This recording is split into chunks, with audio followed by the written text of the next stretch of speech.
Bharti madam, ओ Bharti madam, अहो जेवायला काय बनवताय आज? काय हो तुमचं? हा, कायसाठी बोलवलं मला? जेवायला काय बनवले? मी आज जेवायला बनवणार नाही. मला आज काहीतरी स्पेशल खा वाटते.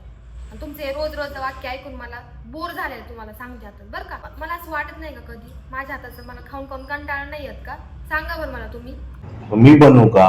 मी बनवू का जेवण तुला? तुम्हाला सांगितलं की मी आतापर्यंत बनवायला, आणि तुम्ही बनवू पण नका. तुम्ही लगेच मम्मीला काय सांगतात की भारती मला स्वयंपाक बनवायला लावते.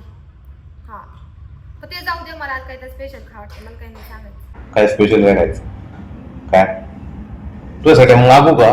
बाहेरून मागू का? नाही बघा, ते पण नाही. तुम्हाला माझ्या मनातलं ओळखता येत नाही का हो? मनातल्या गोष्टी मी अशा ओळखतो.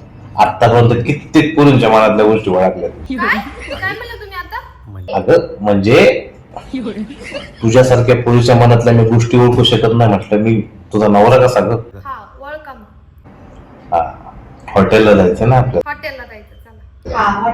मी तेच म्हणतोय, हॉटेलला जायचं ना. आज जाऊ ना. काय खायचं तुला? चल, उरक उरक पट. ते आले लगेच रेडी होऊन मग. हो. अरे ऐक ना ऐक ना. आता तुम्ही नाही नाही म्हणायचं. सांगितलंय तुम्ही, शब्द दिलाय मला.